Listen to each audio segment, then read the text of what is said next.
음악회에 조성진이 출연만 하는 날이면 그날 공연 좌석이 60초 만에 매진되는 한국 최고의 피아니스트 조성진. 그가 얼마나 대단한지, 도대체 왜 이렇게 세계적으로 인정받았으며 또 그 과정을 어떻게 이뤄냈는지 알기 쉬운 클래식 사전에서 지금 알아보겠습니다.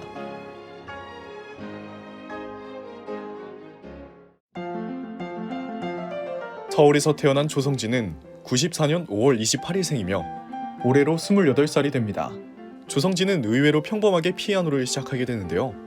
그냥 6살 때 친구 따라서 피아노 학원을 다니게 된 게 피아노와의 첫 만남이었습니다. 평범한 아이들처럼 조성진도 오로지 방과 후 학원 개념으로만 피아노를 처음으로 접하게 된 것입니다. 그러던 중 1년 뒤 같은 학원에서 피아노와 함께 바이올린도 배우게 되는데, 피아노와 바이올린 연습을 병행하던 중 바이올린은 서서 연습하는 게 싫다는 이유로 바이올린을 때려치게 되고 피아노에 집중하게 됩니다. 그렇게 피아노에 조금씩 적응이 되던 중 학원 원장님의 기막힌 눈썰미로 조성진의 재능을 알게 되고 10살 때 예술의 전당 아카데미에 입학하게 됩니다. 조성진은 이제 동네 피아노 학원이 아닌 보다 전문적인 예술의 전당 아카데미에서 박숙련 교수님의 가르침을 받게 됩니다. 처음 나간 콩쿠르에서 쇼팽 주니어 피아노 콩쿨 초등부 저학년 3위, 2004년 음악 춘추 콩쿠르에서 초등 4학년부 1위 등을 입상하는 등 승승장구의 길을 걸으려는 순간 어린 조성진에게 첫 시련이 다가옵니다. 2005년에 출전한 이화 경향 음악 콩쿠르에서 아쉽게 2위를 차지하게 된 것이었습니다. 초등학생 조성진은 불타는 승부욕을 내뿜으며 다음 연도에 다시 출전하겠다며 칼을 갈게 됩니다.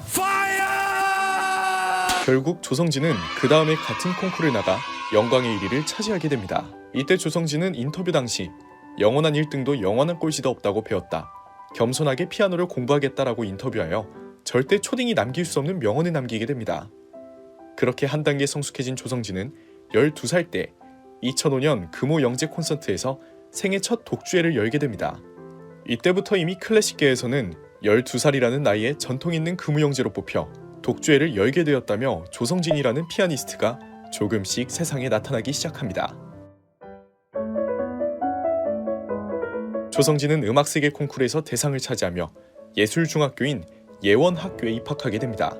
여기서 정경화, 백건호와 같은 1세대 대표 클래식 음악인 중 한 명인 피아니스트 신수정 교수를 사사하게 되며 초딩 때부터 재능이 다분했던 조성진을 진정한 대가의 길로 인도하게 됩니다.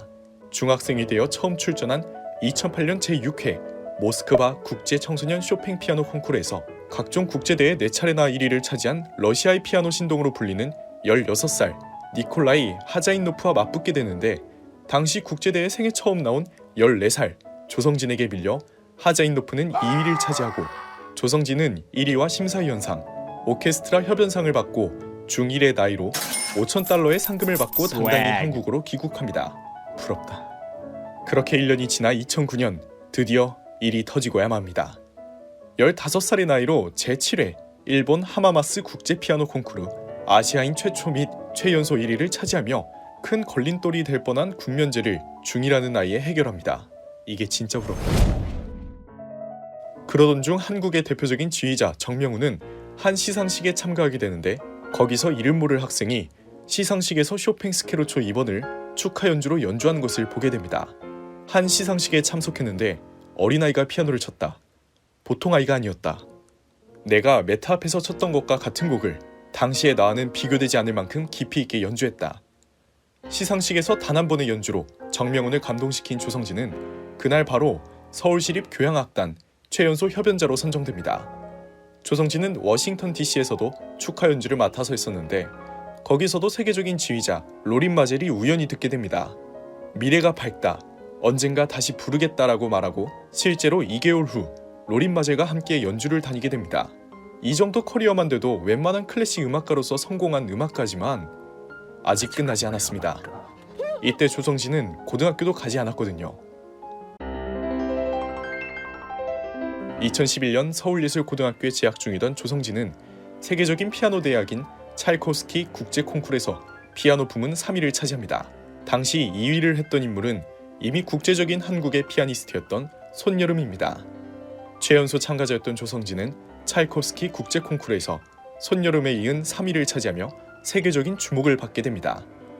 이 콩쿨로 인하여 2012년에 조성진은 18세의 나이로 세계적인 음악대학 파리 국립고등음악원에 입학하게 됩니다.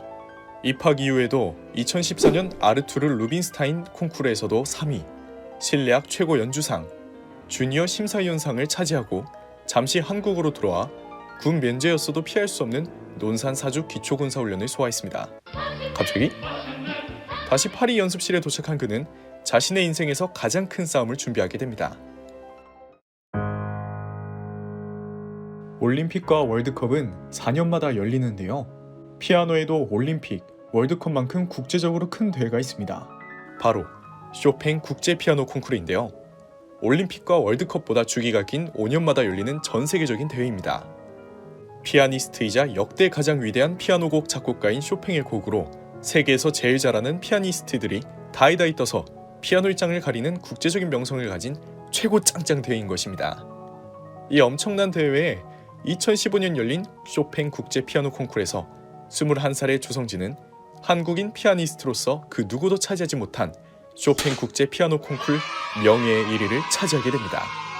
그것도 예선 본선 1차부터 3차, 결선까지 큰 기복 없이 라운드마다 압도적인 기량과 새로운 해석을 거치면서 안정적으로 우승했다는 사실입니다. 이 대회 우승 직후 조성진의 인생은 180도 바뀌게 됩니다. 조성진의 우승 소식은 한국에서도 굉장히 큰 이슈가 되며 동시에 국제적으로도 최고의 피아니스트 반열에 오르게 되고요. 그런데 이 우승에 논란이 있었습니다.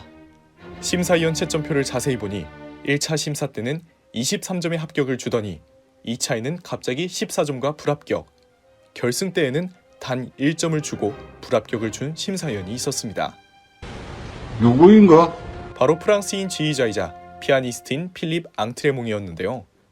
이 논란의 원인은 파리 고등 국립음악원에서 조성진의 지도 교수인 미셸 베로프와 심사위원 앙트레몽의 사이가 좋지 않아 생긴 일이라는 이야기가 있고, 음악적 해석이 달라서 1점을 줬다는 얘기가 있지만 지도 교수 미셸 베로프는 그와 정상적인 동료 관계이며 사이가 문제없다며 얘기했고, 멈춰! 조성진은 이 논란에 관해 사람마다 평가의 기준은 다를 수 있으며 그의 뜻을 존중한다고 대인배적인 모습까지 보였습니다.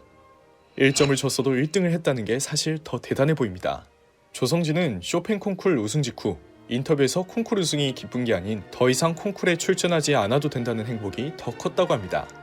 피아니스트로 연주 활동을 다니는 것이 조성진에겐 더 큰 행복으로 다가왔던 것이죠. 쇼팽 콩쿠르 우승 이전에는 연간 15에서 20회 연주회를 가졌었는데, 우승 이후에는 덕분에 2015년 연말 2017년까지 연주회만 80회 이상으로 2배 이상 늘었고, 세계 각지의 러브클럽, 프랑스, 유럽, 이탈리아, 일본, 스페인, 미국의 매니지먼트 계약을 맺게 됩니다. 쇼팽 콩쿠르 우승 직후 한국 뉴스는 조성진으로 도배가 됩니다. 김연아, 손흥민, 박찬호 등에 이어 스포츠가 아닌 음악, 그것도 클래식에서 세계적인 한국인 연주자가 탄생되었다는 것에 많은 사람들이 놀랐고, 조성진이라는 피아니스트에 온 국민이 폭발적인 관심을 갖게 됩니다. 이런 관심을 반영하듯이 같은 해 발매한 쇼팽 콩쿠르 실황 앨범은 예약 주문만으로 아이유, FX, B2B, 태연 등 국내 인기 가수들을 제치고 음악 종합 베스트 차트 1위를 차지합니다. 연주 실력과 재능, 그리고 기공자 같은 수련 외모뿐만 아니라 탁월한 말솜씨, 겸손함까지 겸비하여 인기는 더욱더 불붙게 되고, 한국에서 연주만 하면 1분도 안 돼서 매진이 되는가 하면 수많은 조성진 팬들이 찾아와 사인을 받기 위해 연주회가 끝나기도 전에 미리 나와서 줄을 서는 일도 발생하였습니다. 이런 엄청난 대스타 조성진 인기는 여러 여성 팬들에게 불을 지피게 되는데요. 하지만 조성진 여자친구가 되려면 쇼팽 콩쿠르급 경쟁률이 될 것으로 보입니다. 검색창에 조성진만 치면 가장 먼저 뜨는 연관 검색어가 조성진 여자친구거든요.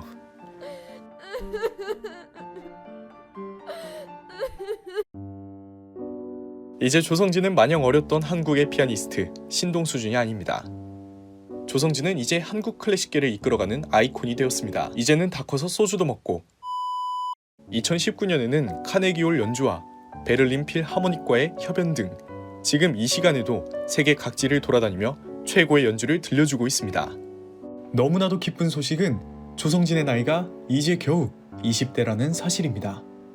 앞으로 그가 펼칠 일이 너무나도 많을 거라 생각되고, 백건우, 손여름, 조성진 같은 한국인 피아니스트 스타가 계속해서 나오기를 바라며 이상 알기 쉬운 클래식 사전은 마치도록 하겠습니다. 시청해주셔서 감사드립니다. 안녕.